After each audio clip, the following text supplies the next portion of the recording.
Boa noite, pessoal. Estamos aqui para mais um encontro com professores e hoje a gente está recebendo o nosso colega Felipe Tuon, que tem vários cursos com a gente, que presta consultoria na área da saúde também, bem interessante os trabalhos que ele presta aqui no Brasil todo, né, Felipe?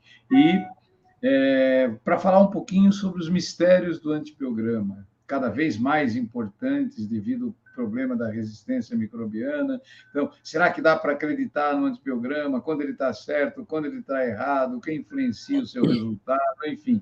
A gente vai conversar tudo isso hoje com o Felipe. Então, primeiro, Felipe, dá uma boa noite aí para o pessoal, enquanto estamos divulgando aí para as pessoas entrarem. Perfeito.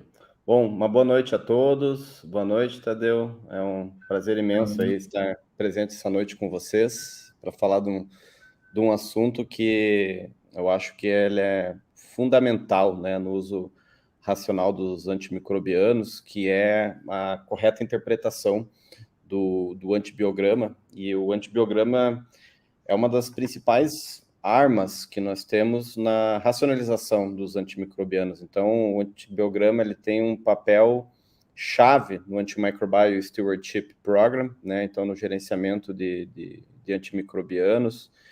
E muitas vezes a gente percebe, né, durante as nossas visitas, né, durante a rotina do Antimicrobial Stewardship, que há um grande desconhecimento, né, sobre o que você pode utilizar dentro do antibiograma. Então, é uma arma, assim, fundamental para controle de resistência, uma vez que a gente pode, né, otimizar o tratamento com o antibiograma, não só aquele clássico conhecimento que a gente tem de descalonar o antibiótico, né, mas também a questão de otimização de doses, né, e o antibiograma, eu sempre brinco, né? Ele é uma ferramenta muito auspiciosa, porque existe muito mistério por trás do antibiograma. Eu brinco que um antibiograma ele é algo assim que você está ali com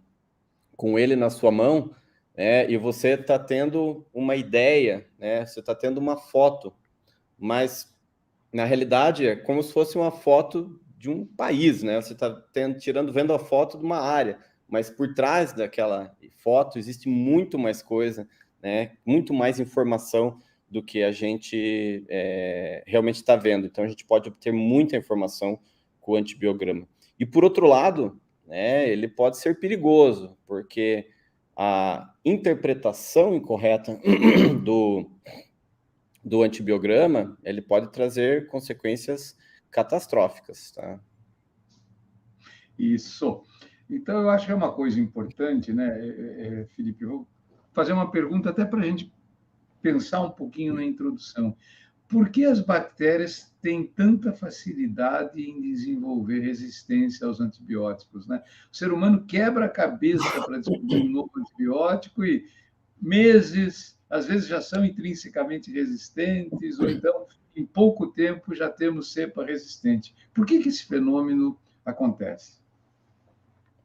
Bom, eu acho que é uma questão realmente, como o próprio nome diz, né, que é a seleção natural mesmo. Então, o que acaba acontecendo é que ninguém é igual a ninguém, né? Assim como o ser humano, os animais, e quando acontece uma catástrofe, alguns vão estar adaptados, né? E as bactérias não são muito diferentes. Então, o que acaba acontecendo é que realmente o uso dos antimicrobianos, né, ele promove essa seleção de bactérias multiresistentes, né? E como a gente hoje em dia tem um conhecimento muito grande sobre a saúde única, né, que envolve não só a questão dos antibióticos utilizados dentro do hospital, mas também o antibiótico utilizado na veterinária, na parte também ambiental, a exposição desses micro-organismos acaba selecionando bactérias resistentes, né, a esses antimicrobianos no ambiente. E as bactérias ambientais, elas acabam entrando, vamos dizer assim, né, em contato com o ser humano, através dos alimentos, e acaba ocorrendo, né, as bactérias acabam adquirindo genes de resistência. É claro que essa transmissão de genes ela é muito complexa, e boa parte dos genes que são adquiridos, eles acabam não sendo muito utilizados, né? Agora que nós temos trabalhado com o sequenciamento molecular, de uma forma até de rotina dentro do laboratório de pesquisa, né, a gente acaba encontrando coisas que a gente não imaginava, né? Então, o DNA bacteriano, ele está cada vez mais complexo, e não só o DNA cromossomal, mas também adquirindo DNA livre, seja ele livre através de transposon, seja através de plasmídio, que são DNAs acessórios que não ficam no cromossoma da bactéria e que são elementos móveis que podem ser transmitidos. E aí tem um DNA ali, né, de uma bactéria que morreu durante a sua multiplicação e ele foi incorporado por essa bactéria. Claro que quanto mais DNA, mais maquinaria, mais pesada fica a máquina. Então, em geral, essa bactéria tende a não ter um fitness, né, tão bom quanto uma bactéria com menos resistência, com menos genes, mas é isso que acaba acontecendo. E é muito interessante porque num hospital que você tem um consumo muito grande de antibióticos e de antibióticos de amplo espectro, é nítido que você vai ter bactérias mais resistentes, né? E quando você trabalha num hospital onde você tem um uso racional de antimicrobianos, você tem um antimicrobial stewardship agressivo, você praticamente não vê, né, bactérias multiresistentes. E isso é possível, né? Eu sempre conto do nosso hospital que eu não me lembro a última vez que eu tratei uma KPC no hospital que a gente faz stewardship. Já em um outro hospital, que é um nível mais complexo, tem um uso excessivo de carbapenêmicos, aí o que acaba acontecendo? Lá eu vejo KPC. Então, realmente, é uma questão de uso do antimicrobiano e ponto final, né? Isso. Uma coisa que eu acho interessante, viu, Felipe, é o seguinte, né? Você citou aí um dos mecanismos de transferência de resistência da bactéria, a bactéria morre, e daí esse material genético dela acaba sendo aproveitado, de certa forma, por uma outra bactéria, inclusive genes de resistência, né? Quer dizer, até os cadáveres das bactérias se comunicam, e nós, os seres humanos, temos uma grande dificuldade de comunicação, não é? Porque o problema da resistência microbiana é antigo, mas tão antigo quanto o problema da resistência antimicrobiana é o mau uso de antibióticos, e a gente não consegue, né, muitas vezes, ter uma colaboração, seja no ambiente hospitalar, seja em agricultura, em pecuária, nesses cenários todos aí que você falou, esse mau uso do antibiótico vem provocando um problema sério, né? Então, me diga uma coisa, e qual, então, nesse cenário que a gente vive de multiresistência, como é que você poderia colocar para a gente qual seria a importância, então, do antibiograma para a prática clínica? Bom, como eu comentei, né, o antibiograma, ele permite, né, que a gente faça uma das estratégias mais importantes que nós temos na atualidade no antimicrobial stewardship, que é o descalonamento, né?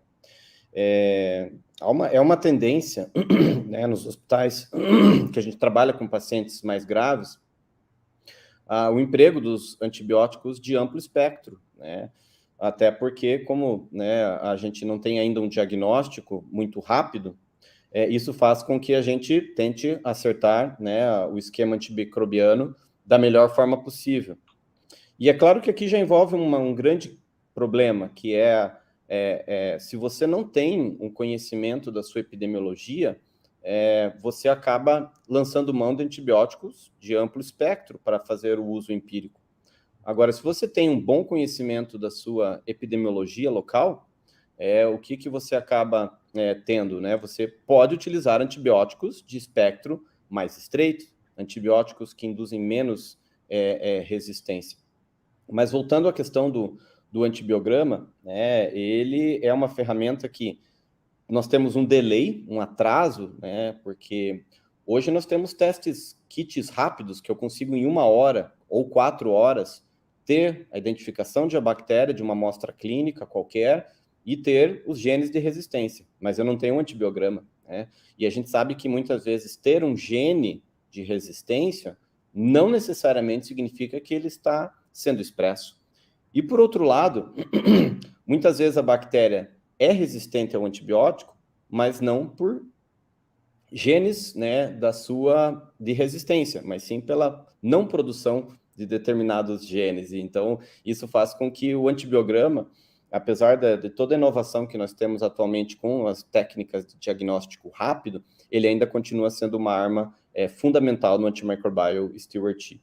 E o antibiograma, como ferramenta, além do descalonamento, ele permite que, quando você tem, né, um antibiótico e você tem, por exemplo, a possibilidade de avaliar uma concentração inibitória mínima, né, que eu vou usar o termo MIC daqui para frente, a possibilidade de estratégias de doses, porque um dos problemas da resistência antimicrobiana é subdose de antibiótico, porque você acaba não eliminando aquele micro-organismo, mas, pelo contrário, você acaba facilitando que bactérias que, a princípio, são as mesmas, mas nunca, numa colônia de bactérias, você tem a mesma bactéria. Elas podem ter o que a gente chama de heterorresistência, algumas alterações genéticas entre elas.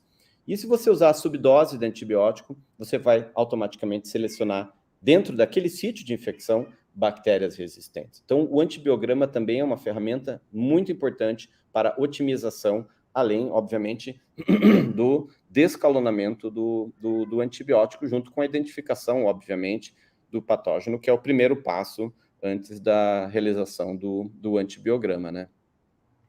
Felipe, existem trabalhos comprovando que o tratamento antibiótico, a partir do resultado de um teste de sensibilidade, aí eu vou colocar até mais genericamente isso, não é?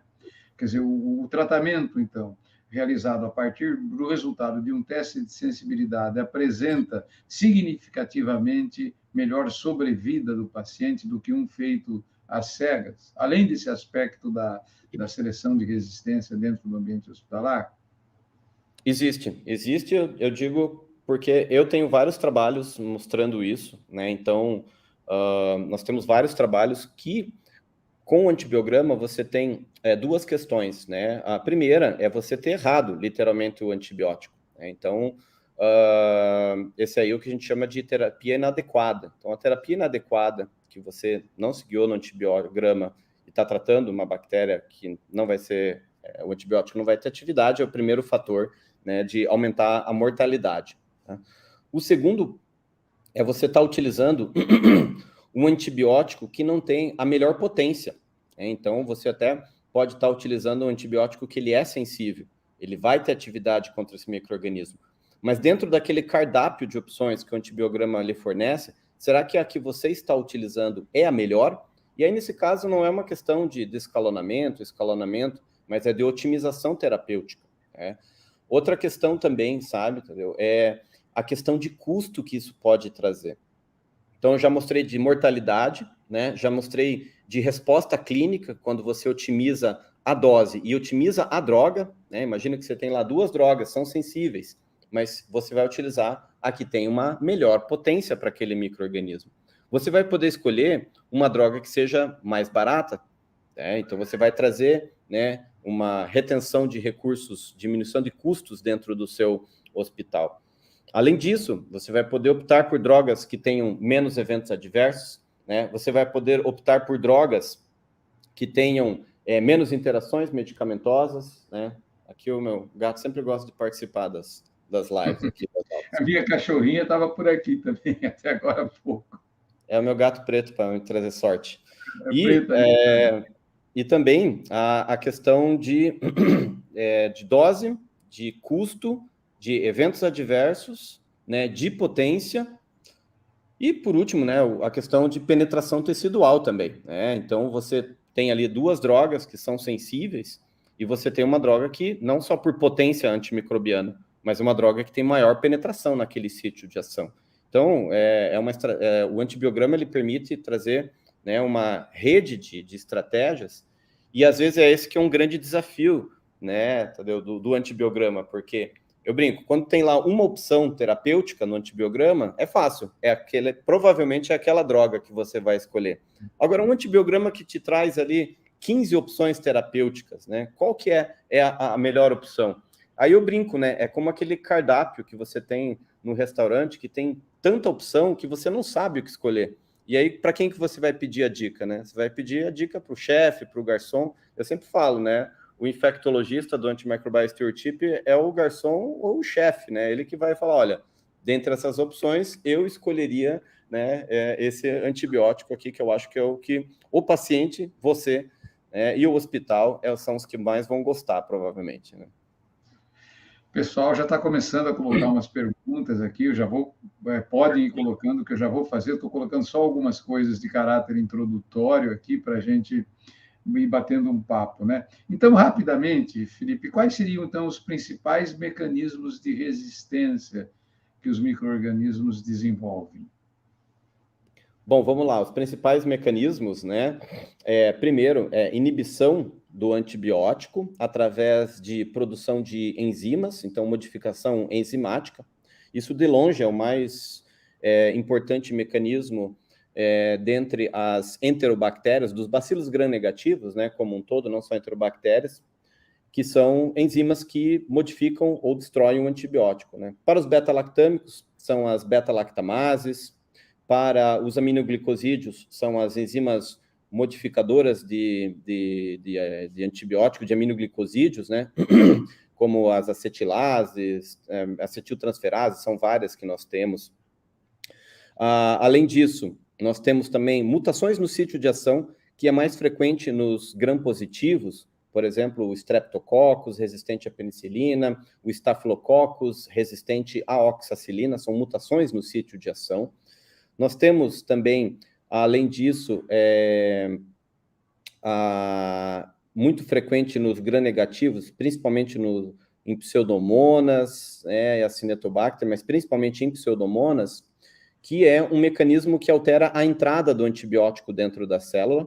Os antibióticos, para atravessar a membrana externa dos bacilos gram-negativos, eles usam poros, buracos na membrana externa, que são chamadas de porinas, né? Proteínas que fazem poros.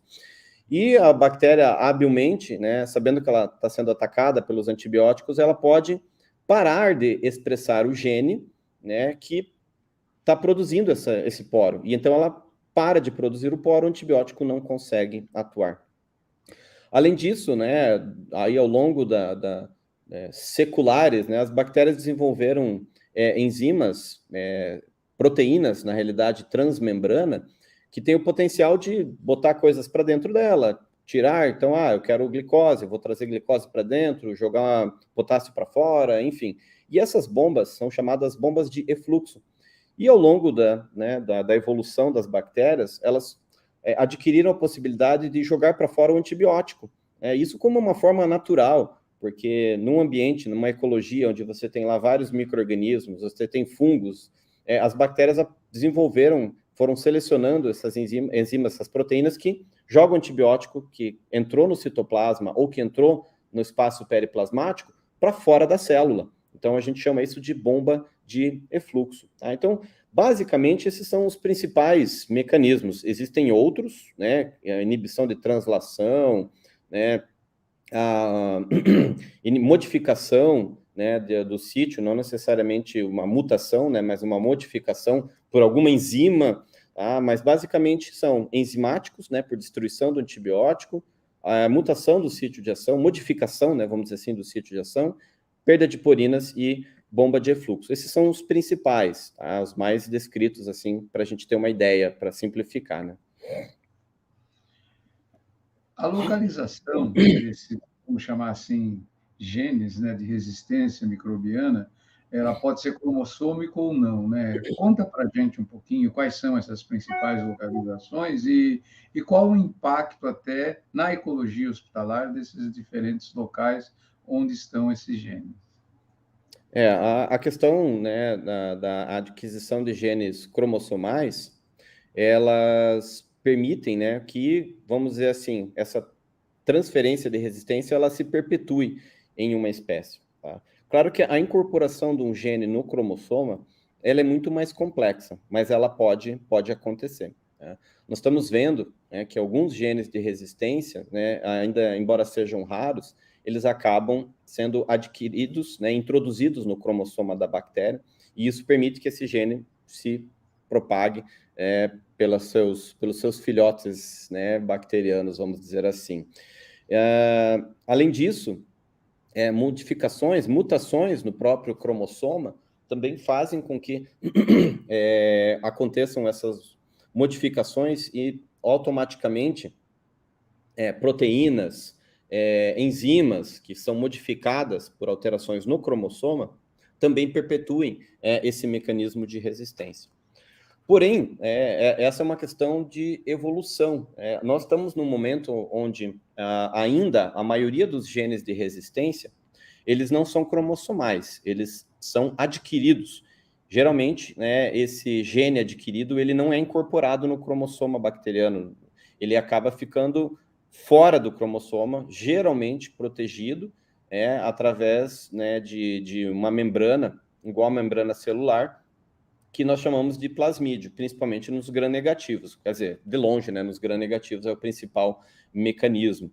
E essa forma de gene adquirido possibilita que, dentro de um plasmídio, você possa incorporar mais facilmente outros genes do que no cromossoma. Então, esse plasmídio ele acaba ficando, vamos assim, grande.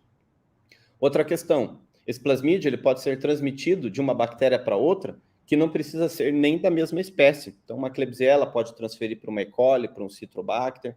Existem bactérias que têm mais facilidade de adquirir esses genes, outras têm mais dificuldade.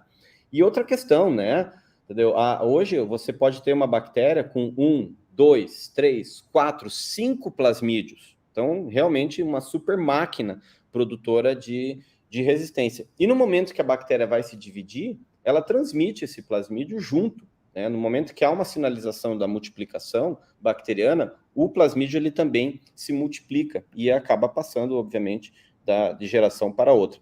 Por outro lado, é um gene que é mais fácil de ser, entre aspas, eliminado também. Tá? Então, quando você deixa de ter uma pressão seletiva, essa bactéria que tem um menor fitness do que as habituais, que são comensais, que fazem parte da microbiota, elas acabam se preponderando. E esse é o mecanismo pelo qual a pessoa ali para de usar um antibiótico, ao longo de alguns meses, ela volta a ter a sua microbiota normal. Não necessariamente ela vai eliminar aquela bactéria. Talvez ela fique lá, escondida, guardada, se multiplicando numa quantidade pequena, não eliminar completamente. Mas ela deixa de ser um micro-organismo relevante perto de todos os outros,